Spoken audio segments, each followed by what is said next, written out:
listening to the Local Earshot Podcast with your host, Johnathan Grissom. Let's talk about music.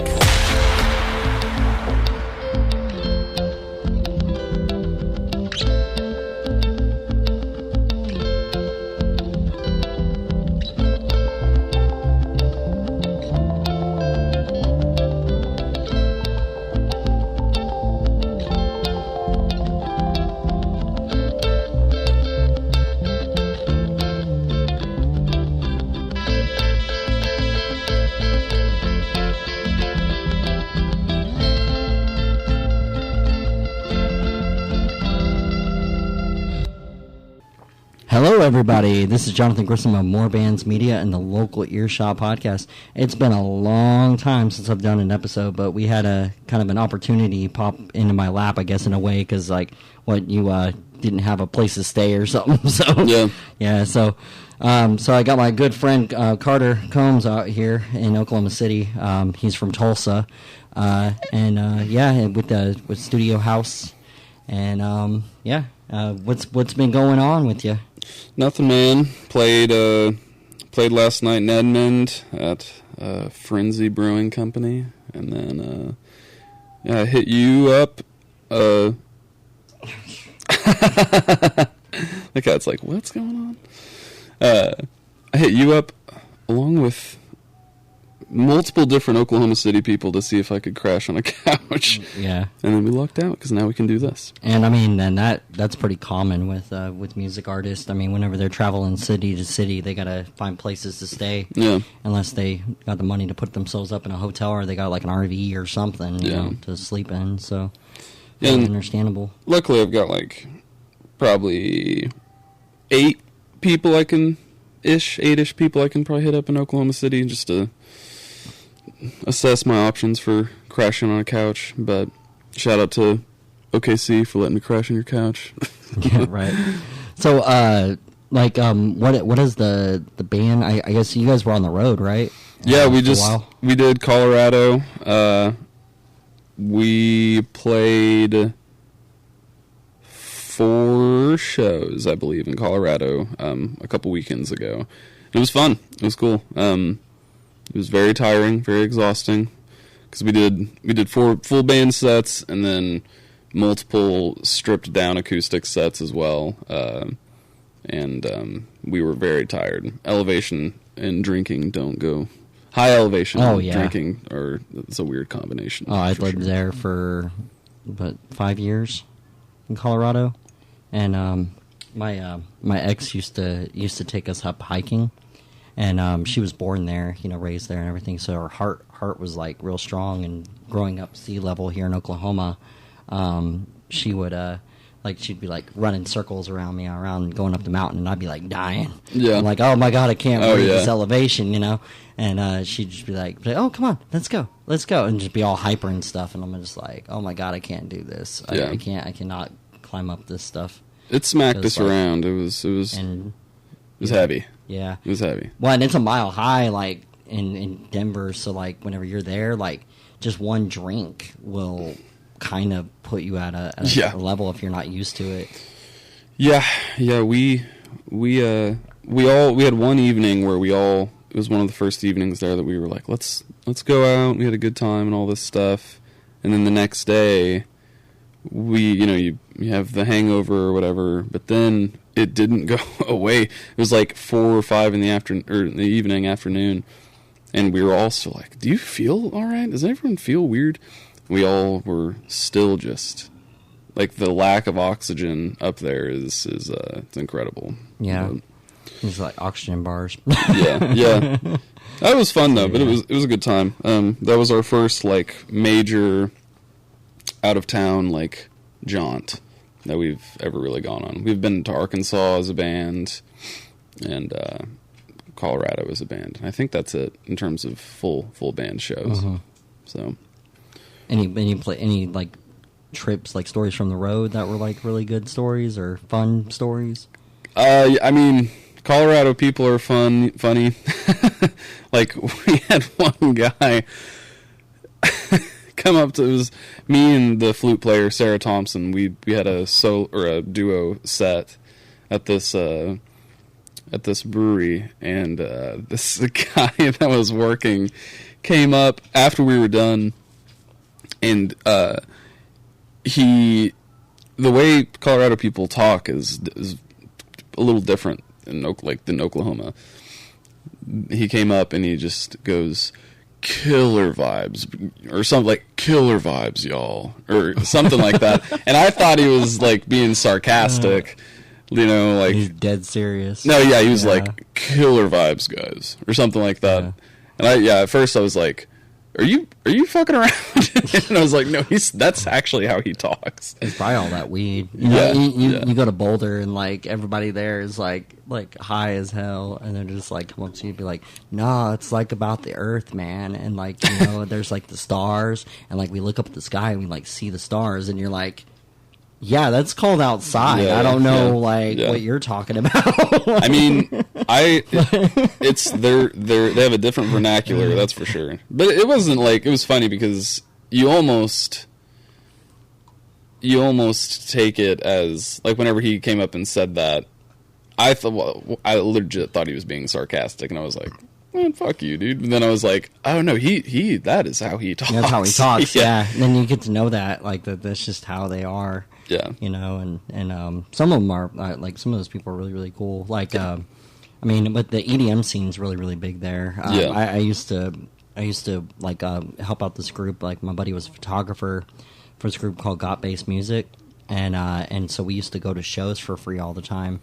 And the story I think I told in the show before, but like this one time the Ogden that's in Denver, there's a security company there called like Star Security, and before they actually did security at the Fillmore too, and I did some stuff for them before I worked at Live Nation, and but at the Ogden they were working the Ogden, and we came up to the door. And we had passes that were like VIP, whatever, go back, hang out with the DJ type passes. And we were on a guest list. And we get there, and out of nowhere, like, we get told by the DJs, because we have a bag full of booze. Like, I'm talking like 5 bottles of like vodka, Jack Daniels, whatever it is, and then like a bunch of beer. And we had all this booze inside this bag. And we walk up, and the security guy goes, "What's that?" And we're like, "It's for the artist," is what they said to say.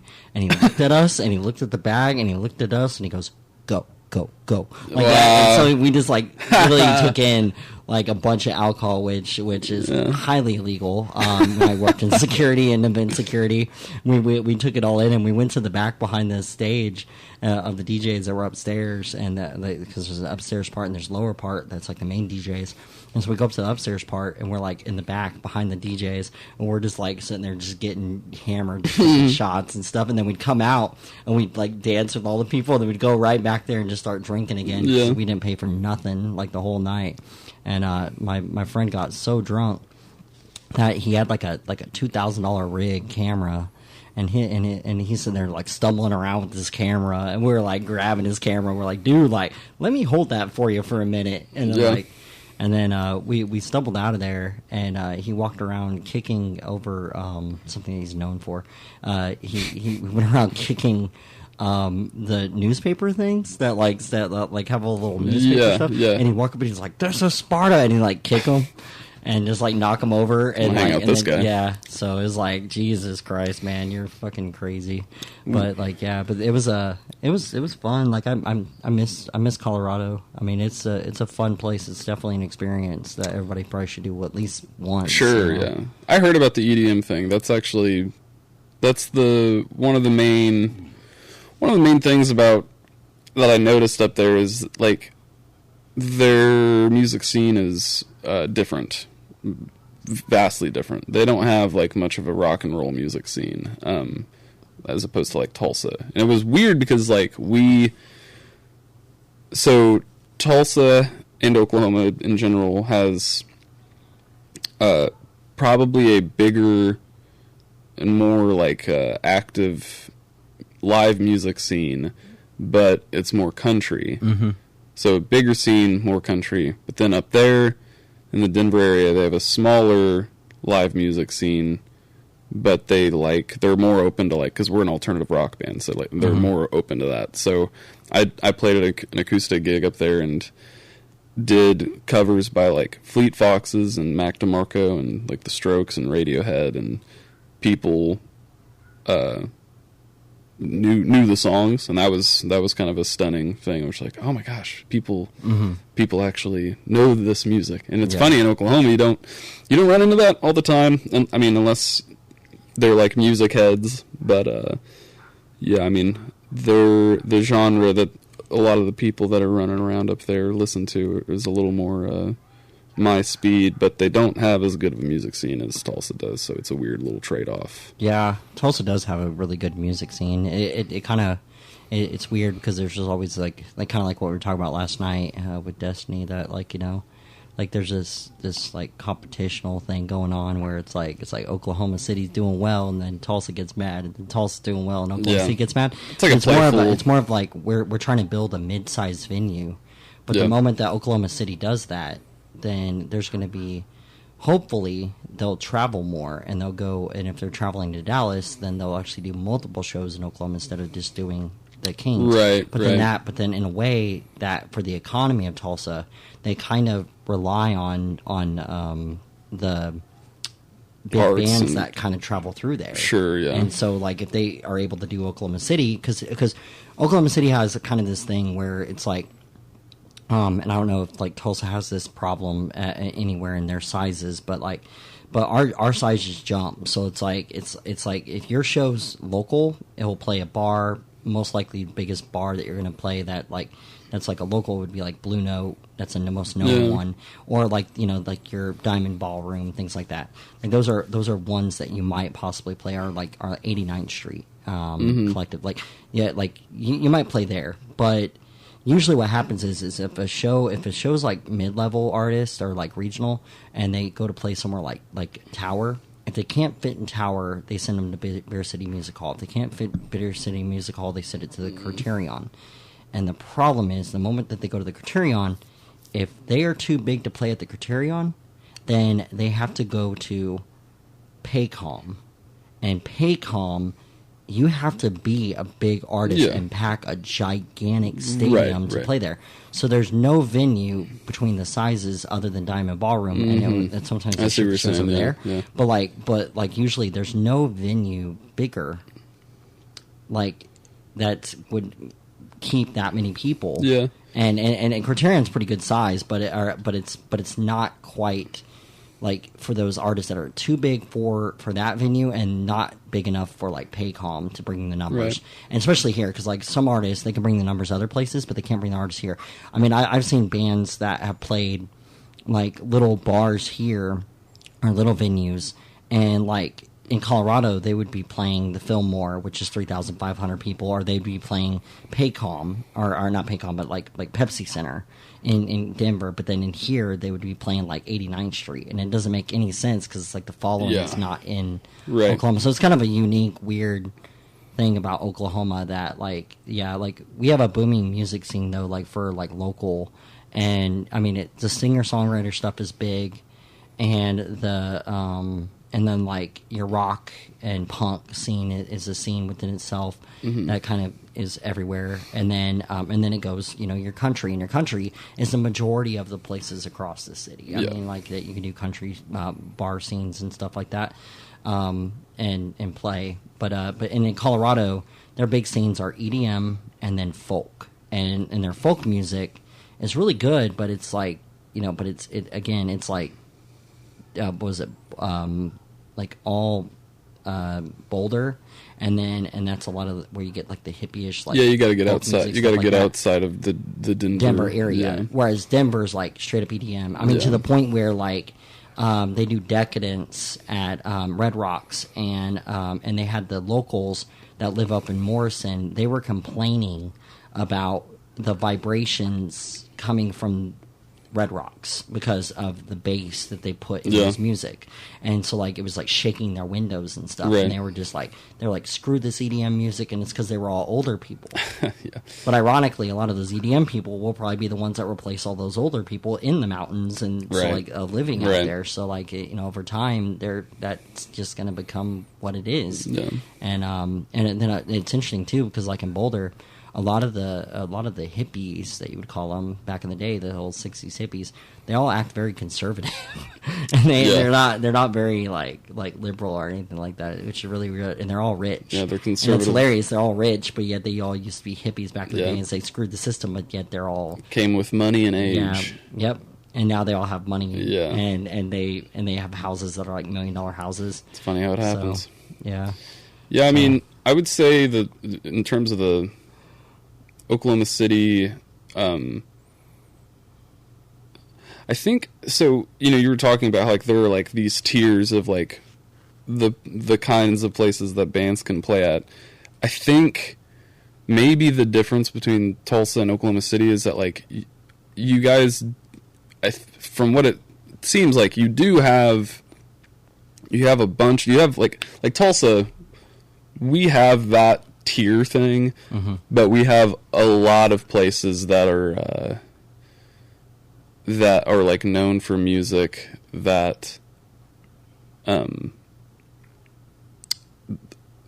like in kind of the in between those tiers, or I guess all of the places that would be in that tier system of like how big the bands can be to go and play there. They're all like well-known places, whereas I feel like in OKC, some of the smaller I mean, there's probably places that kind of house different levels of music, but like I don't know about them, or like not everyone knows about them. Because like another thing that Tulsa has, and I actually don't even know if OKC. I mean, you guys, you'd have to talk.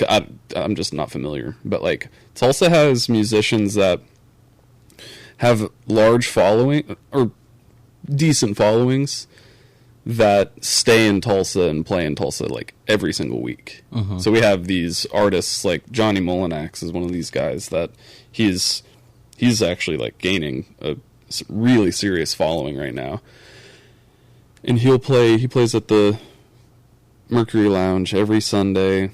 He's literally going to France right now on tour. But he plays at Mercury Lounge every Sunday. Paul Benjamin plays at Colony every Sunday. Zach Bryan swings through and plays from time to time. Turnpike Troubadours, those dudes are hanging out. Yeah. So we have the support from bigger acts too. Mostly country, like everything I just listed was country. But like it's good. I'm not an anti-country guy. But so do you think that leads to oversaturation? Not right now. I feel like. Do you mean like a like a band plays that so that a lot of people consider it oversaturation out here, that they have to cycle. So like basically we have Norman, Edmond, Oklahoma City, Yukon, like Midwest City, like all these areas that are around Oklahoma City, right? And so like a lot of bands. Tulsa doesn't have that. I will say that's one thing you guys have going. And then there's a lot of landmass. So like we have those cities, but there's no music scene in any of them. Yeah, like and so Broken Arrow. Yeah, like our like we have an entire strip of road in Norman that's like Main Street or whatever. That's just like venues of like they have shows at every single weekend. And so the problem with that is that there's artists that play every single week at the same places, and so people stop going in Oklahoma City. Like they'll just stop going because it's like why would I watch the same artist again? Or you have situations like what I had this weekend where it's like, well, if I didn't see him all the time, I probably would have paid the money. But it's like, why would I go pay $20 to go see my buddy's band at a place? I saw him free last Thursday. Yeah, whenever I saw them at a place for $5 or for $10 over here, and I see them at these other bars all the time. So it's like, why would I pay money to go see them with these other bands, even though it's a bigger show and it's a bigger little venue area? But it's like, well, why would I pay extra money for that? I was, and it's like, and so that's what ends up happening. But then a lot of consider oversaturation. Like they'll say, oh, well, they're playing the same bands over and over again, so they just stop going to those venues. And so a lot of people will just pick a different venue to go to. And so then it becomes this like movement where everybody's kind of jumping and trying to fight for acts and stuff of people to come. Well, we don't. So luckily, I don't think we have. I do want to circle back to something I said a second ago. But Broken Arrow doesn't have a music scene, but there is a place called Broken Arrow Brewing Company that they have a scene in and of itself. So if this ends up coming out, anyone watching this, Broken Arrow Brewing Company, check them out. Okay. Tulsa, I don't know. I mean, luckily, I don't feel like that's a problem, and I don't know why. I mean, because I actually had that conversation with somebody the other day. The thing about like, why would I pay $20 to go and see these guys when I saw them free last Friday? Or you know, first off, there is one key Support problem. Your bands.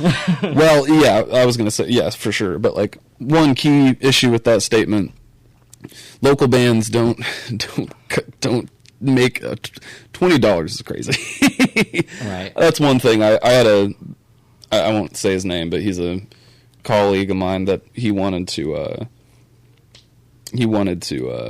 do a show together, and we're like, let's throw our bands on a show bill. I was like, awesome, let's do it. And he's like, do you think we can do $20? And I just told him, I was like, man, I just told him exactly what I just said. Yeah. Like, man, no one's going to pay us that much to come and see us when they have seen us free, like, last week. Like, and, you know, he's taking the approach of, like, we deserve to get paid more. And I'm like, yeah, sure, I agree with you, but we won't. Yeah, no, and that's the thing. I agree with that. We have to play ball somehow. All artists do deserve, like, a lot of artists that are good. And we got to play the like game. That they do deserve to make more. Sure. But focus on packing a venue, a small venue, before you think you can make more. Because if you can pack the numbers, 100%. You can still make the same amount of money. 100%. But with a packed room, and if you max out a room, if you go to the Blue Note and you max out their room, then then you're getting the attention of Tower in those places, because they're going to say, because whenever you show those numbers and you say, well, like, here's our numbers from previous venues and stuff, and you say, oh, well, yeah, they paid $20, but only 5 people showed up. Yeah. Okay, that's $100. Right. But the thing is that if like 50 people showed up and they were all paying $10, that's 500. You know, so the numbers, like, it's a numbers game to the venues, and it's a numbers game, like we were talking about last night. You know, it's like it's a numbers game to them. Yeah. As they get to a certain level, they only care about numbers of what you're going to bring into the house and things like that. But if you're bringing in 2 people at $20 because they're like your mom and they want to support you, right? That's great. But it's like, but if you're not bringing in people that have never heard your music, it's funny. Like, I was literally talking to my mom about this the other day, and she was like, "I wouldn't pay $20 to come and see you guys." See, and that's what I'm saying. Like, I know, and that's honesty, you know, and that's why you should love your mother. Yeah, right. That's honesty. She was like, you know? yeah. It's like it's that concept that, like, people are not gonna like they. Like, right now, everybody's broke anyway, so it's like it's like one of those things where you have to look at, like, what you're doing, and it's like, well, my options last night were, like, I can go to Grand Royale for free and do a DJ show thing and hang out with my friends, or I could go to, you know, and I mean, you know, everybody should have went to Ray Fest. You know, Ray was a really good dude, and, like, here's the thing about it, is that Rayfest every year has apparently getting smaller, and less people are going, you know? And it's like, but when it first started, like, a lot of people would go to this event, and then the pandemic happened, and it kind of eased off and stuff, but support these bands, you know, like go to those shows, but, like, I had friends that went to Rayfest last night, and they said that there was, like, hardly anybody at the 89th. For this event, and yet they do this event every year, and the money actually goes to, like, support certain things that are, like, you know, related to, like, why all this happened, you know, like why this person passed and all this kind of stuff. So it's like they're trying to, like, help the music community here, right? And people are just kind of like, well, I don't like those bands, so I'm not going to go see it. That's fine. You know, it's not your cup of tea, I guess. But if you're in the metal scene and you listen to metal music and that was all metal music, maybe go check out. Maybe one band out of the 20 bands that played over the weekend, maybe one of them will stand out, and you'll be like, man, I never heard that band before, but now they're like, my new favorite local band.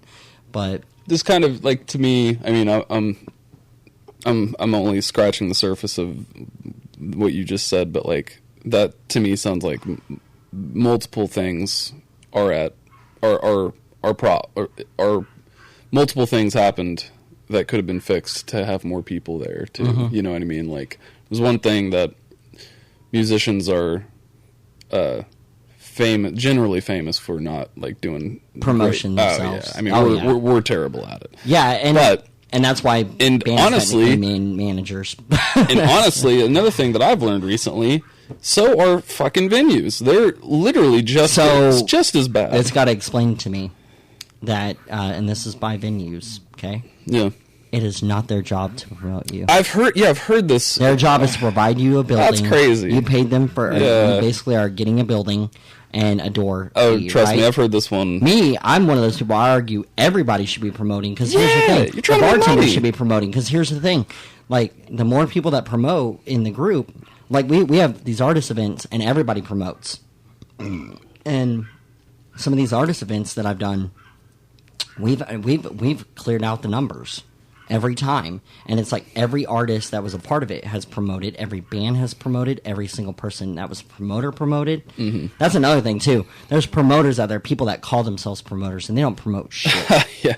They don't promote shit. Whereas, like I literally have a Facebook group where I literally like hardly any members are in this group because they're real people, and it's like, and I'm barely even scratching like 1,000 people in this group, and it's like, but yet they're all real people and they're all really promoting, like they're all really doing that, and then everybody's always like, "There's nothing to do out here this weekend," and it's like, well, I mean, there's a group that we run that literally lists like what events are going on, and most people end up asking me through Messenger, like, "Hey, John, what's going on this weekend?" I'm like, yeah, and I send them a link to my group. Right, I'm like, just go look on there. Look at. I was like, and people stopped using events like on Facebook because it got too annoying. So people are going back to just making flyers, and they're going back to like make out here, and so they're like going back to like doing digital flyers, and like last night, how Destiny handed you like the calendar, like the calendars is another one that a lot of people are doing. They just hand you a calendar and it has like every single band that's playing at that venue for the months. Yeah. And but it's like, but people are going older tactics because it's like, because Facebook doesn't notify you until the event's over. Basically, I'm a direct text kind of guy for the most part. Like, usually, don't get me wrong, I will do my due diligence on social media to promote shows, but most of the time it's most of the people that show up, unless it's like a big show, like a big full band show with like us and like a few other acts. If it's just me solo acoustic, I'll just text people. I've done it with you. Just be like, "Hey, I'm coming in town if you want to come and hang out." Yeah.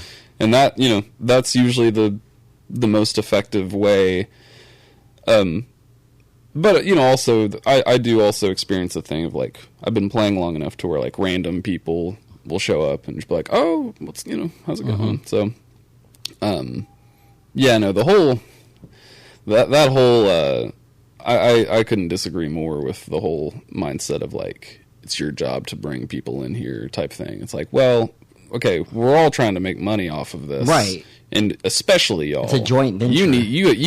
Your job is sales. Like, our job, we can be artists and have a good time and all that stuff and go home broke, and we're probably not going to be tripping too much about it. Whereas y'all are trying to make money, then promote it. You're like, it's a team effort, That's just that to me. That's just crazy that, because I've been told that before in my booking work, and then also like having played at a few places, and they're like, "Well, you didn't really ring anybody," and I'm always kind of just like, yeah, like I don't know what you expected, you just liked my music, that's why you booked me. You didn't book me. I mean, I would hope that you didn't book me just because, like, you thought I was going to bring bodies in the door. It was like, sometimes I can, sometimes, but I play a lot, and, like, like, I had a guy from Missouri. I went and played in Missouri. Once again, I won't say where, but played in Missouri, and he's kind of gotten on to me a few times. Like, are you going to bring anybody this time? I'm just like, dude, I'm from Oklahoma. Yeah, it's like, how I don't know anybody here. Don't book me. Yeah, like, it's funny book that me you with even somebody assume. here that brings people in. If you Sure, want people, yeah, and then, right, yeah. like, I'll be an underbody for you, you know, like a back, like Totally. just to play there Yeah. with them. But it's like, yeah, like always have a local that brings people in if you know that they're going to bring the numbers. Yeah, like, yeah. And I mean, but I don't know. I mean, I'm just trying to, like, it's funny, like, they don't, some people that run those, you know, bars or venues or whatever, they don't think, they're only thinking about this in their world, whereas my world is, I am a musician and I got to pay rent, so I need to play these gigs to make this money, hopefully get some tips too, and I mean, it's survival. It's straight up survival. Yeah. So like, I'm never gonna not go and play somewhere because I'm not bringing people in there, you know, like right. that would be anti-productive for me. Yeah. Well, I mean, and that's the thing is like, and also you never know who's inside the room. You know, like you could play in a room of 5 people, and it could be somebody like actually like that in the industry that just happened to be in town, and they just stopped in a bar, and they're just like, "Holy crap!" Like this big artist. That's how a lot of artists have been found. Is that like these? You know, they're just traveling, and they're just like, "Wait a minute, like that song would be perfect for my movie," you know. And then suddenly the artist blows up because they you don't know who's in the room. Yeah, and it's like, but. And, you know, another one that I've always heard like from venues is like, so like they don't promote, and then they say the band should always do all the promotion, and then like, what was I gonna say? Like, but then like the other people that are a part of the venue and stuff like that. Like they'll do this other thing where they'll only book music that they listen to, which is fine. But here's the thing: you have to follow trends of like what's happening in your scene. Because a lot of times what happens is that, like I said, what we did in Oklahoma City, and it's causing an uplift of the industry out here, is that there was a bunch of venues that they were booking the same people over saturation, and then they were doing this thing where like they started booking. Oh, well, I like folk music, so I'm just going to book every single folk band every single week at this venue that's supposed to be a venue that plays everything, you know? Yeah. And it's like, and so then they start booking these bands, and then people stop going to the venue, and then they're like, I don't understand why all my sales went to crap. But it's like, because they're only booking music that they like. They're not willing to book bands that are outside of their genre, or the music genres that they like, because they don't want to, because they don't want to hear it. But it's like, but at the same time, you book these bands, and they're gonna, and you know, there's a possibility that you're gonna have a crowd, and it's because they have a following, right. And that happens a lot with the punk scene, that they have a hard time finding venues, and so all these venues been hitting me up and always saying like, oh, you spend a lot of time over at Grand Royale, and it's like, well, yeah, I mean, Grand Royale plays a lot of the bands that nobody else will play. Right. And it's like, and so I get to see a lot of new local music come out of there.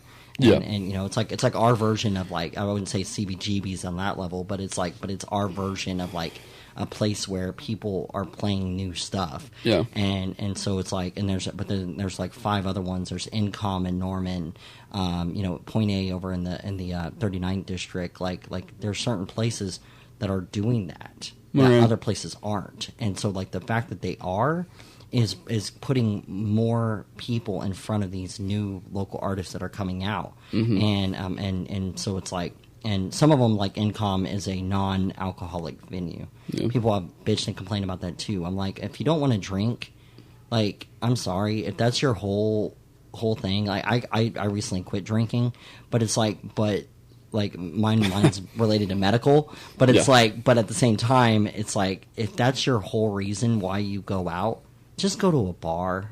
Don't go to a venue. You dick. Because it's like, right? I'm just saying, like don't go to a venue if you're not going there for the music. Because I've seen people go to these venues that are also bars, and then just bitch and complain about the bands that are playing, and it's like, well, you didn't have to come here. Like, you could have went over to a bar that night, plenty of other options, not paid the fee, you know. And it's like, But and I mean, I don't want to be so negative on the scene. It's like but then it also goes through this thing where it goes up and down in Oklahoma City. So it's like this wild ride where like one month there's like no shows, and then there's a ton, and then there's the next week no shows, and then there's a ton, and so it's like everybody's just like jockeying for position to get people to their shows, and it's just like there's just 10,000 shows going on one week.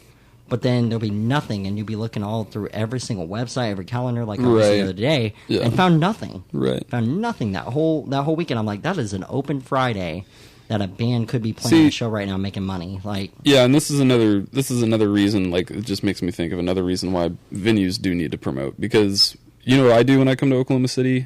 I like literally last night after my gig, I was like, I might go see some music tonight. And then I went to 89th Street, their Instagram, Tower's Instagram, Mojo's Blues Instagram. Yep. I just went to there. I didn't, because like that's how a lot of people do it. That's there. For exactly me, how everybody does it. Yeah, it's like people aren't I don't know. Facebook I don't know events anymore. Then how are you going to know? It's like I don't know who I want to go and see. I don't know anybody here, so I'm going to go check these venues' social media out. So yeah, and I was trying to think. I almost went. There was some like Beatles cover band somewhere last night that I almost decided to go, but I didn't. But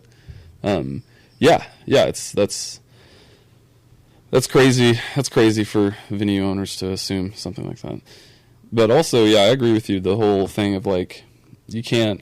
My whole process with like if I'm booking for a place, I put 3 months in between the last time this act was there. That's my routine because it's just like, yeah, that's how I avoid saturation. And that's what some bands have done, where they say they won't play the same area of the city, and in a certain amount of time to each other, and they'll move to another city and they'll just rotate themselves, and they have deals with those venues, so it's like every month they're playing there, but they're like rotating. Sure, yeah. You know, and it's and then the other idea is that like you start doing that.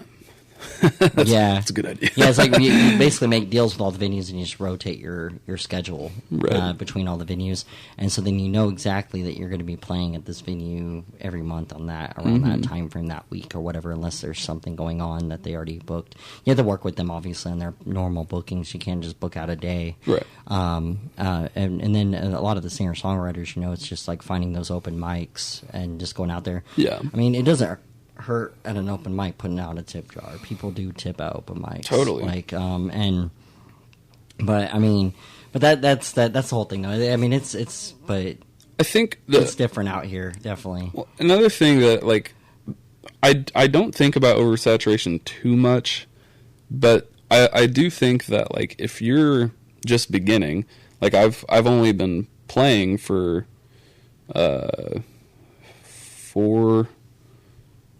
I've been playing live for I think 3.5 to 4.5 years or so, and so I'm still green, just like a lot of people that are playing.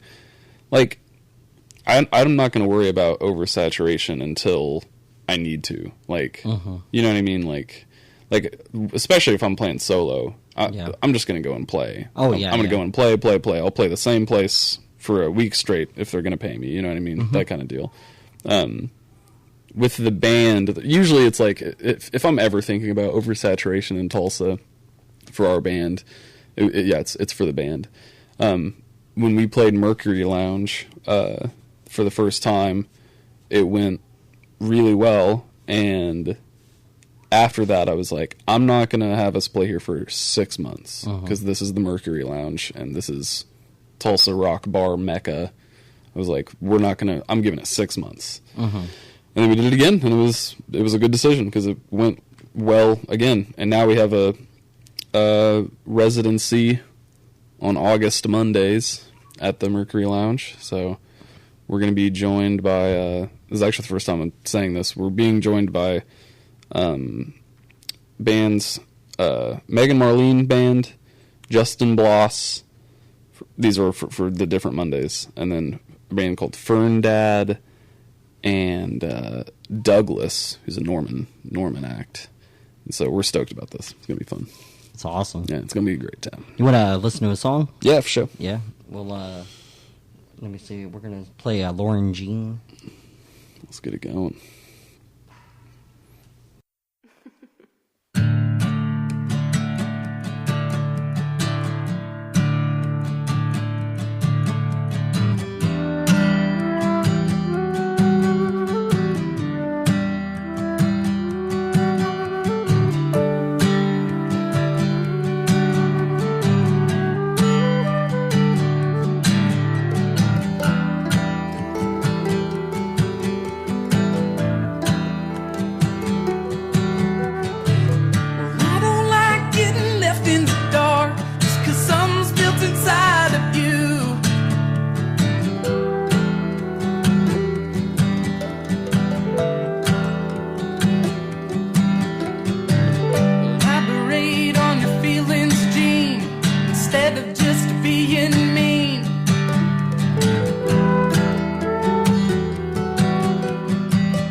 Lauren Jean. Lauren Jean.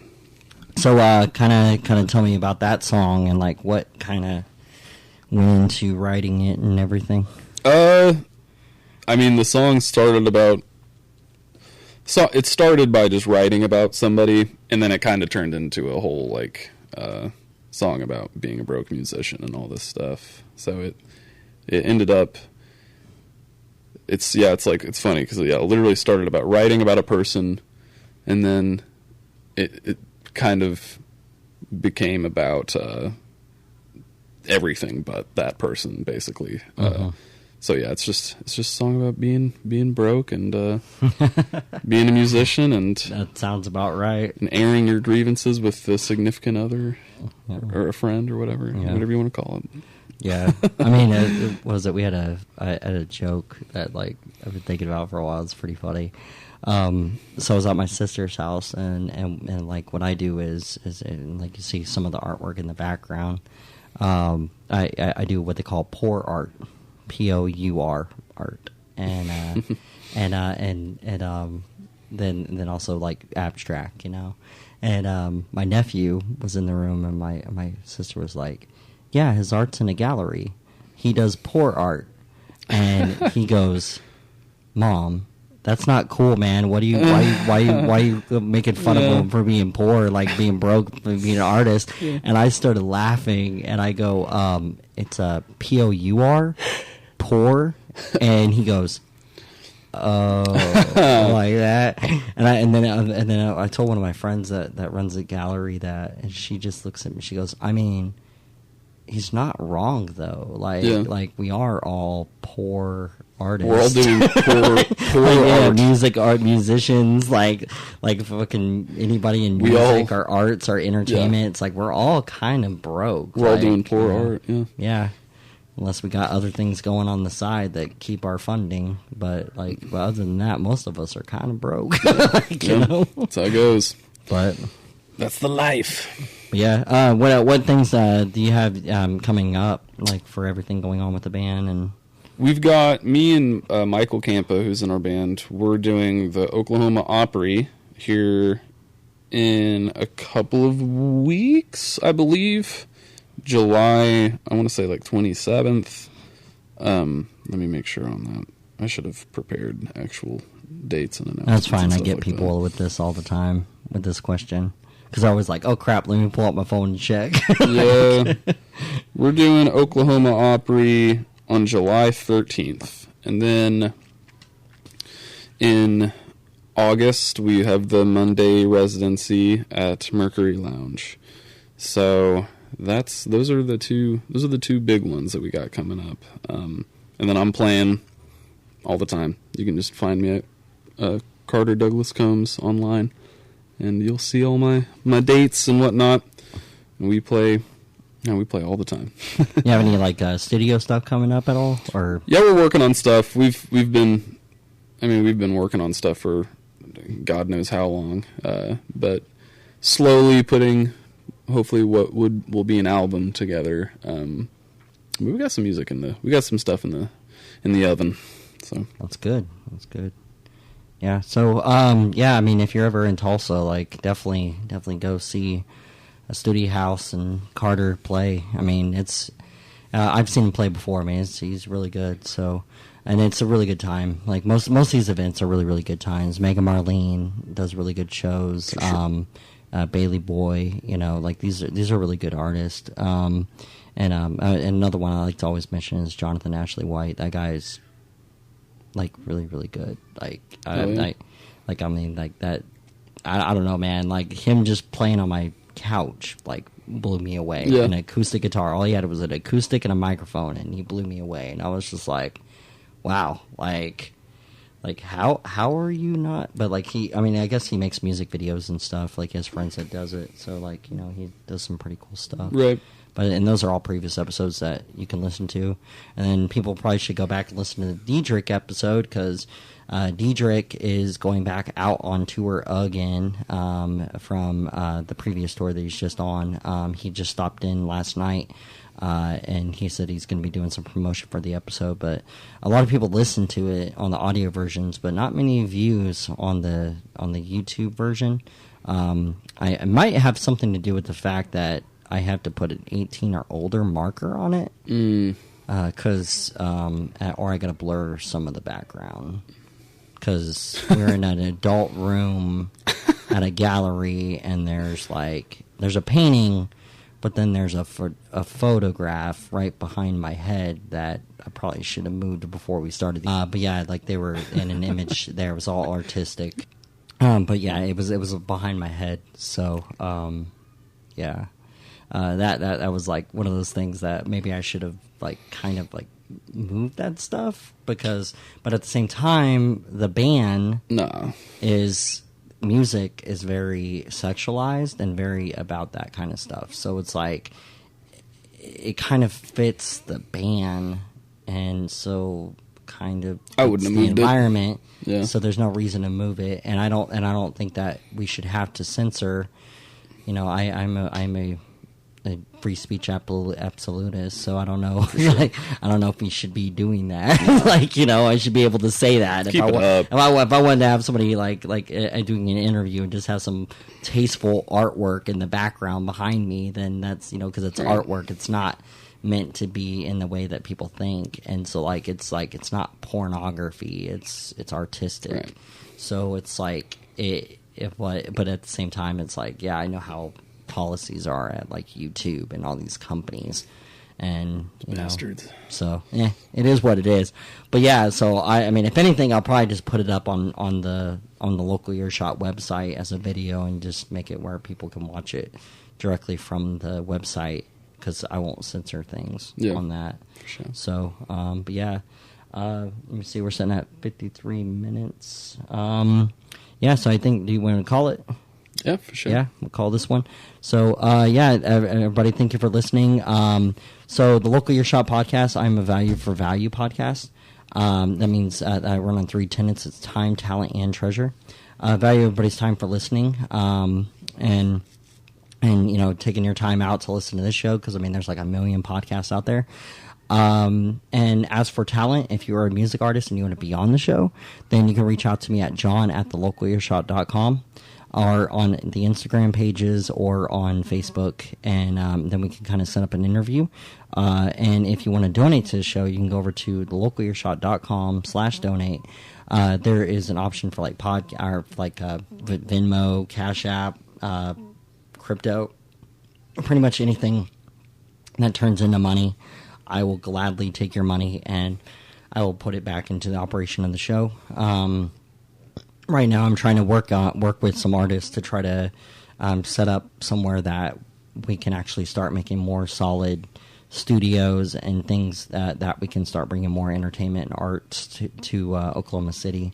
And so we're trying to collectively try to come together and try to create something that could be just like an artist collective or something like that. So if people want to be interested in that, then you can reach out to me at John at the Local Earshot, or John at Morebands.com. And then also Morebands.com. I'm pretty close to getting a lot of the programming done. So I think if it looks good enough for what it is right now, then I might just launch it in beta form, and then just worry about doing the other stuff later for the look and feel and stuff, because the operation's more important than the actual look of a website. The functionality and all that kind of stuff, so then we can bring in people to be able to do all the programming and everything to make it look like a modern website to the point where but I think a lot of people like the older website types. So yeah, thank you for listening.